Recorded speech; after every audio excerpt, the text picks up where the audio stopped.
Les méthodes quantitatives en psychologie correspondent à tout ce que tu fais quand tu utilises des chiffres et des statistiques pour concevoir une étude, recueillir des données et analyser ces données pour donner un sens aux résultats. Elles servent à transformer des observations psychologiques en informations mesurables que tu peux comparer, résumer et interpréter. Elles sont indispensables pour vérifier si une théorie tient la route et pour évaluer sérieusement les pratiques et les interventions psychologiques. Quand tu t'appuies sur ces méthodes, tu ne te contentes pas d'impression ou d'intuition, tu t'appuies sur des données chiffrées qui peuvent être discutées, reproduites et critiquées. C'est ce qui permet à la psychologie de fonctionner comme une science, avec des résultats qui ne dépendent pas seulement de l'avis d'un chercheur. Tu peux ainsi participer à la construction d'une base de connaissances solides partagée par toute la communauté scientifique. Imagine que tu veuilles savoir si une nouvelle thérapie réduit vraiment l'anxiété.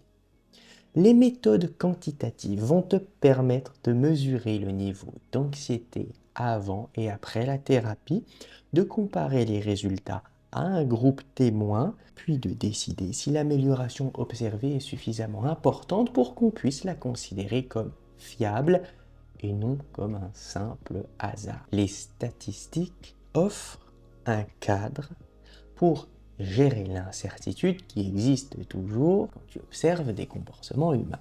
Elles te permettent de mesurer la force des relations entre différentes variables. Par exemple, entre le stress et la performance, ou entre le soutien social et la dépression. Elles t'aident à structurer ta réflexion et à passer d'une simple impression à une conclusion argumentée. Grâce aux statistiques, tu peux formuler des hypothèses précises, puis les tester de manière rigoureuse. Tu peux aussi évaluer si les outils de mesure sont valides, c'est-à-dire s'ils mesurent bien ce qu'ils sont censés mesurer, et s'ils sont fiables, c'est-à-dire s'ils donnent des résultats cohérents dans le temps ou entre différents évaluateurs. Tu peux enfin repérer des tendances, des régularités ou des modèles dans les données et t'appuyer sur ces éléments pour tirer des conclusions fondées sur des observations empiriques. Par exemple, si tu supposes que les étudiants qui dorment plus réussissent mieux leur examen, tu vas utiliser les statistiques pour vérifier si, dans ton échantillon, le nombre d'heures de sommeil est effectivement lié aux notes obtenues. Tu pourras alors décider si ton hypothèse est soutenue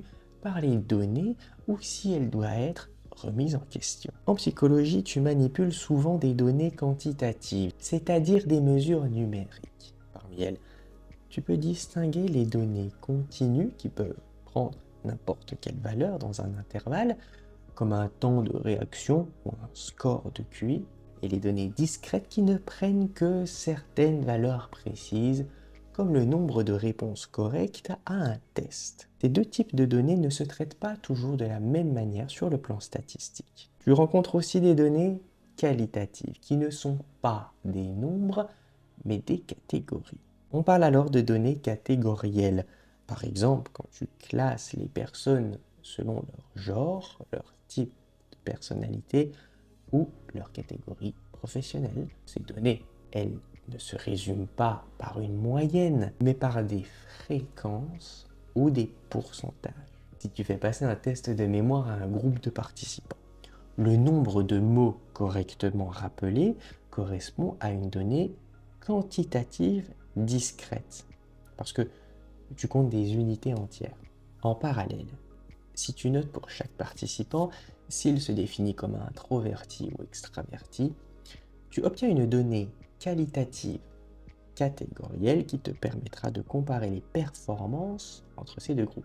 Quand tu mesures quelque chose en psychologie, tu le fais toujours à l'aide d'une échelle de mesure. et le type d'échelle que tu utilises a des conséquences sur les analyses possibles. Une échelle nominale sert à classer les individus dans des catégories sans ordre particulier, comme les groupes sanguins où aucune catégorie n'est supérieure à une autre.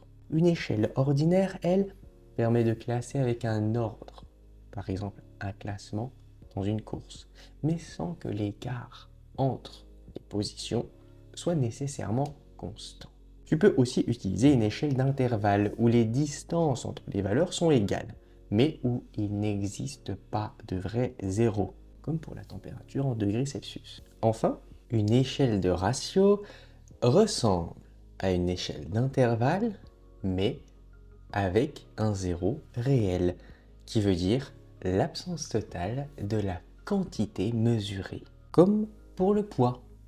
Ce zéro va permettre de dire par exemple qu'une valeur est 2 fois plus grande qu'une autre, ce qui n'est pas possible avec une échelle d'intervalle.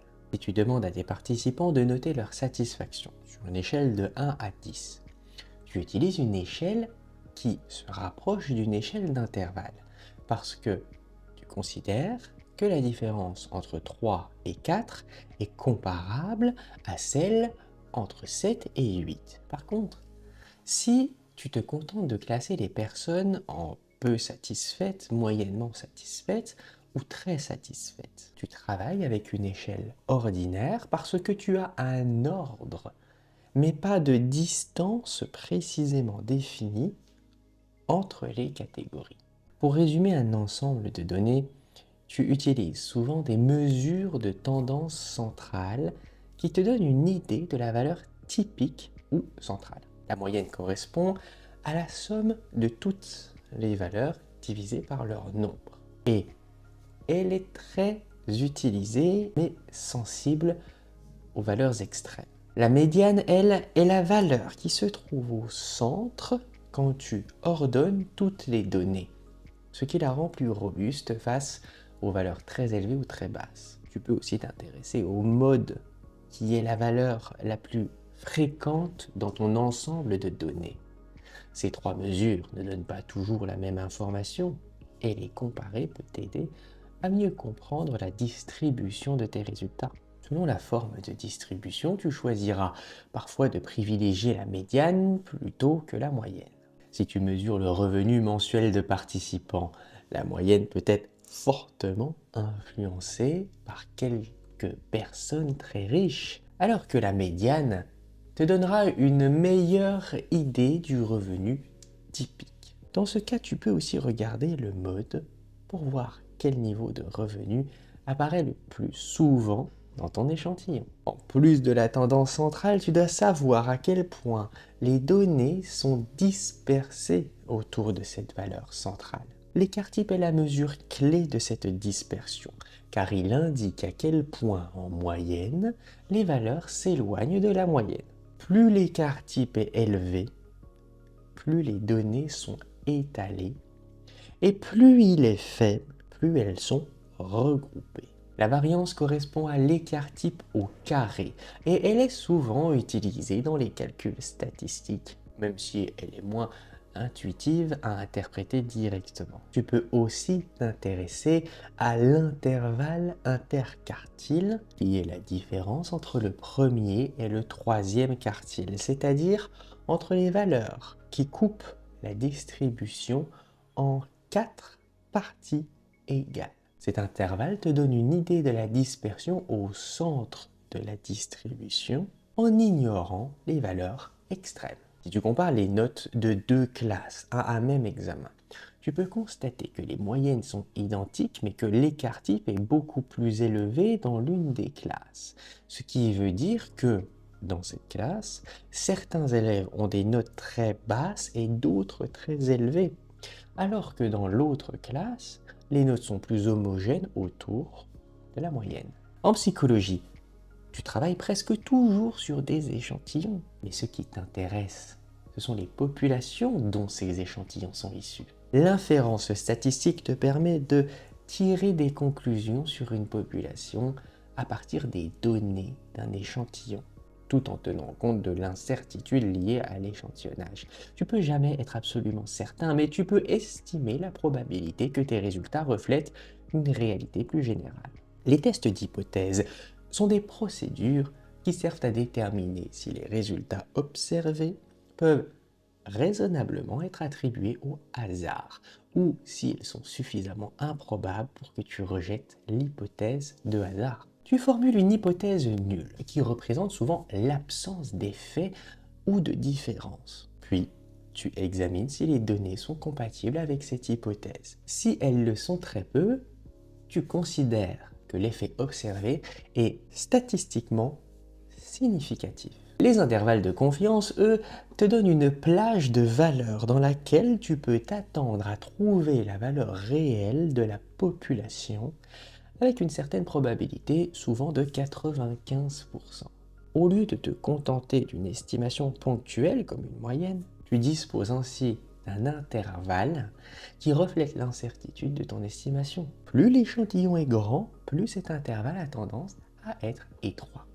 Si tu estimes que la moyenne de stress dans une population est de 50 sur une échelle donnée, avec un intervalle de confiance de 95% allant de 47 à 53, tu peux dire que tu es raisonnablement confiant que la vraie moyenne se situe dans cet intervalle. Si tu compares deux groupes et que leurs intervalles de confiance ne se recouvrent pas, ça renforce l'idée qu'il existe une différence réelle entre eux.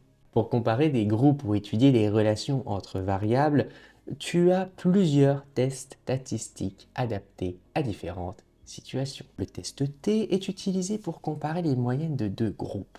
Par exemple, pour savoir si un groupe ayant reçu une thérapie obtient un score différent d'un groupe sans thérapie. Il existe différentes variantes du test T selon que les groupes sont indépendants ou appariés.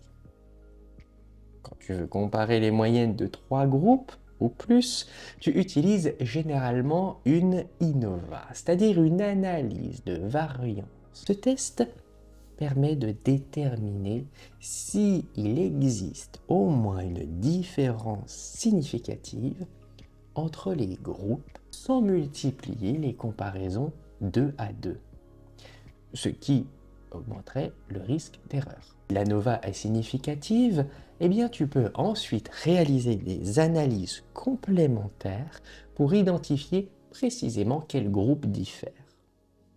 La régression, enfin, sert à examiner la relation entre une variable dépendante et une variable indépendante. Elle te permet de voir dans quelle mesure une variable peut être prédite à partir d'une autre et de quantifier la force de cette relation. Tu peux ainsi modéliser des liens complexes entre plusieurs facteurs et un comportement ou un score psychologique. Si tu veux savoir si le niveau de dépression varie selon trois types de thérapies différentes, tu utiliseras une ANOVA pour comparer les moyennes des trois groupes. Si tu veux ensuite vérifier si le nombre de séances suivies permet de prédire le niveau de dépression finale, tu pourras recourir à une régression en prenant la dépression comme une variable dépendante et le nombre de séances comme une variable indépendante. Pour réaliser ces analyses, tu t'appuies sur des logiciels statistiques qui automatisent les calculs et facilitent la visualisation des résultats. Le SPSS est l'un des programmes les plus utilisés en sciences sociales car il propose une interface relativement intuitive et de nombreux outils adaptés aux besoins de psychologues. Il te permet de gérer des bases de données, de réaliser des tests et de produire des tableaux et des graphiques. R est un environnement de logiciels libre et très puissant pour le calcul statistique et la création de graphiques. Il demande souvent un peu plus d'investissement au départ parce que il fonctionne principalement avec du code. Mais au moins, il offre une grande flexibilité et une immense bibliothèque de fonctions. Il est particulièrement apprécié pour les analyses avancées et la reproductibilité des travaux. Ça, c'est un autre système de logiciel utilisé pour l'analyse de données avancées, notamment dans des contextes où les bases de données sont très volumineuses ou bien les analyses très complexes. Il est souvent présent dans les milieux professionnels ou institutionnels qui traitent de grandes quantités de données. En psychologie, tu peux le rencontrer dans des projets de recherche de grande ampleur.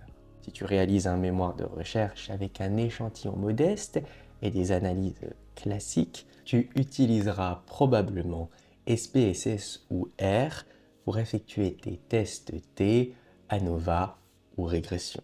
Si tu travailles plus tard dans un service de recherche d'un grand hôpital ou d'une entreprise, tu pourras être amené à utiliser SAS pour analyser des données issues de milliers de patients ou de clients. Quand tu manipules des données et des statistiques, tu as une responsabilité éthique importante. Tu dois veiller à l'intégrité des données, c'est-à-dire à leur exactitude et à leur fiabilité, en évitant toute manipulation ou sélection abusive des résultats.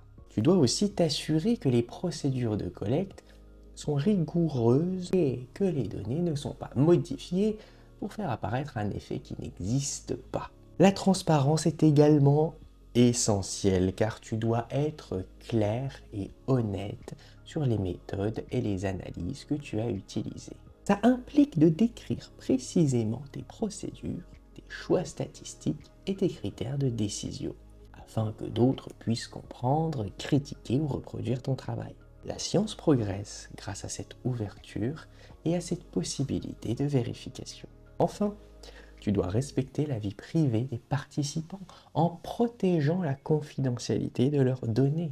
Ça signifie que tu dois anonymiser les informations, limiter l'accès aux données sensibles et respecter les règles éthiques et juridiques en vigueur.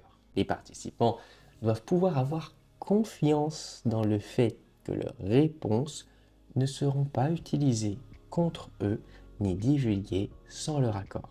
Si tu réalises une étude sur la dépression chez les adolescents, tu dois par exemple t'assurer que les données ne permettent pas d'identifier les participants individuellement. Tu dois aussi éviter de supprimer des résultats qui ne vont pas dans le sens de ton hypothèse, car ça fausserait les conclusions et ça irait à l'encontre de l'intégrité éthique. Les méthodes quantitatives, elles constituent un véritable pilier de la recherche en psychologie, parce qu'elles te permettent de tester tes théories de manière rigoureuse. Elles servent aussi à évaluer l'efficacité des interventions, qu'il s'agisse de thérapies, de programmes de prévention ou de dispositifs éducatifs. En t'appuyant sur ces méthodes, tu contribues à une psychologie fondée sur des preuves capables de justifier ces recommandations. En utilisant ces outils, tu participes à l'enrichissement de la base de connaissances scientifiques de la discipline. Chaque étude quantitative bien menée ajoute une pièce au puzzle, en confirmant, nuançant ou remettant en cause ce que l'on pensait savoir. C'est comme ça que la psychologie progresse, en s'appuyant sur des données empiriques plutôt que sur des opinions isolées. Si tu compares deux approches thérapeutiques pour traiter les phobies et que tu montres, grâce à une étude quantitative, que l'une d'elles est plus efficace, tu donnes des arguments solides pour orienter les pratiques cliniques. Tu aides ainsi les professionnels à choisir des interventions qui ont fait leur preuve au bénéfice direct des patients.